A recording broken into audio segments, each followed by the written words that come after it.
నాకు ఇప్పుడు కూడా అనిపిస్తుంది, ఇప్పుడేమైనా 9th క్లాస్ చేర్చుకుంటే చేరతామని. రాత్రి 9 దాకా సార్లు ఇక్కడ ఉండి బిడ్డల్ని చదివిస్తున్నారు. కనీసం టీ నీళ్ళన్నా తెచ్చిస్తున్నారా మీరు?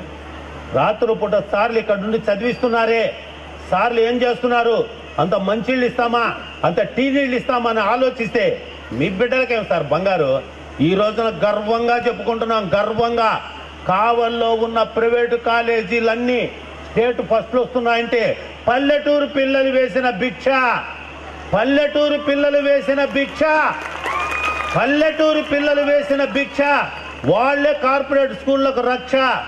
మరి ఆ బిడ్డలకు మీరేం చేస్తున్నారు శిక్ష? మాకెప్పుడు బిడ్డల మీద ఉండదు కక్ష.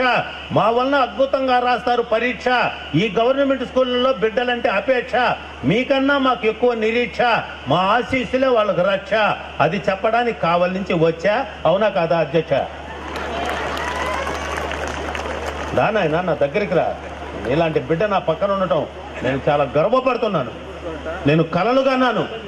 చిన్నప్పుడు స్కూల్ ఎగ్గొట్టి మెద్రాసుకు పోయి దొంగల బండిలో నందమూరి తారక రామారావు ఇంట్లో వాకిట్లో బండుకొని తెల్లవారి రామారావుని చూసి కావులకు వచ్చేవాడిని. అటువంటి రామారావు గారి దగ్గర 5 ఏళ్లు పిఏగా పనిచేస్తానని నేను కలలో కూడా అనుకోలా, ఊహించలా.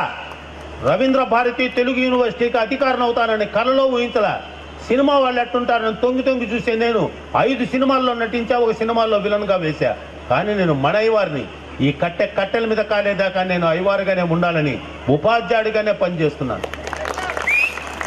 అసలు అప్పుడప్పుడు ఆ గౌస్ బాషా సార్ని, ఆ కొండారెడ్డి గారి సార్ని ఆ స్కూళ్లలో చూసినప్పుడు ఆ బిడ్డల కోసం వాళ్ళు పడే పరితపన, ఆ విధంగా ఉండాలి ఆరాధన. అర్థం చేసుకో తల్లిదండ్రుల ఆవేదన. అద్భుతంగా ఉండాలి బోధన. కొత్త కొత్త పాఠాలు చేయాలి శోధన. బిడ్డలలో ఉంది పరిశోధన. మీ మాట పవిత్రమైన తల్లి లాలన. అది నా ఆలాపన. పిల్లలదే రేపటి దేశ పరిపాలన. మనమేంది సార్ ముసలోళ్ళం ఉంటాం మూలన. ఈ పిల్లల భవిష్యత్తుకు మీరు పిల్లలు నాన్న జాగ్రత్త. ఈ సినిమా వాళ్ళు వీళ్ళెవరు మీకు అన్నం పెట్టరు. వాళ్ళు వెళ్ళకపోతే వాకిట్లో కుక్క ధరిమేస్తుంది, గుర్కా ధరిమేస్తాడు. వాళ్ళేంది, నాకెంత కోరికో తెలుసా నాగేశ్వరరావు గారు సార్? నాకెంత కోరిక అంటే సార్, కాలేజీలో బెంచీల మీద అయ్యవార్ల పేరు ఏమైనా రాశారని ఎత్తుక్కుంటే పవన్ కళ్యాణ్లు, చిరంజీవులు, ఎన్టీఆర్లు. మేమేం చేసాం పాపం? ఏముంది మాలో లోపం? మేము వెలిగిస్తున్నామే దీపం. అయ్యవార్లకు ఎందుకు ఆ శాపం? అయ్యవారు ఏదైనా అడిగితే ఎందుకు కోపం? మీ భవిష్యత్తుకు మేము ఇస్తున్నాం రూపం. మేము వెలిగిస్తాం విజయాల దీపం. దీన్ని చెప్తే అది కూడా కోపం.